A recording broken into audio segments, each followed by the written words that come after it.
আগামী ২১ আগস্ট সকাল ৮:৩০ থেকে ২৩ আগস্ট সকাল ৮:৩০ পর্যন্ত দক্ষিণ ত্রিপুরা জেলায় এক-দু জায়গায় ভারী থেকে অতি ভারী বৃষ্টির সম্ভাবনা রয়েছে। এজন্য ওই জেলায় কমলা সতর্কতা জারি করা হয়েছে।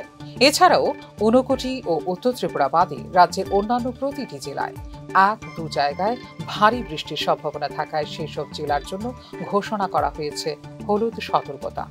ভারতীয় মৌসুম বিভাগকে উদ্ধৃত করে সোমবার কথা জানিয়েছে আইসিএআর এর গ্রামীণ কৃষি মৌসুম সেবা বিভাগ। কৃষকদের সতর্ক করে বেশ কিছু পরামর্শ দিয়েছে আইসিএআর।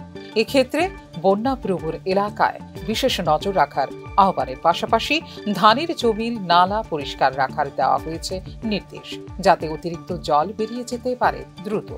নিচু জমির পুকুরগুলোর চারপাশে জাল দিয়ে ঘিরে রাখার পরামর্শ দেওয়া হয়েছে, যাতে পুকুর উপচে গেলেও বেরিয়ে না যেতে পারে মাছ।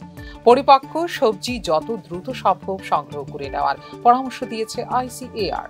মাচার খুঁটি বাঁধতে বলা হয়েছে মজবুত করে।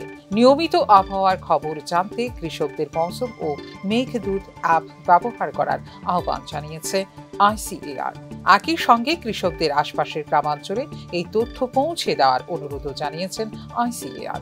আবহাওয়া দপ্তরের এই সতর্কতা ও পরামর্শ মানলে ফসল এবং মাছের ক্ষয়ক্ষতি অনেকটাই কমানো সম্ভব বলে মনে করে Indian council of agriculture research বা আইসিএআর ত্রিপুরা রাজ্য শাখা। ফিউরো রিপোর্ট, নিউজ নাও।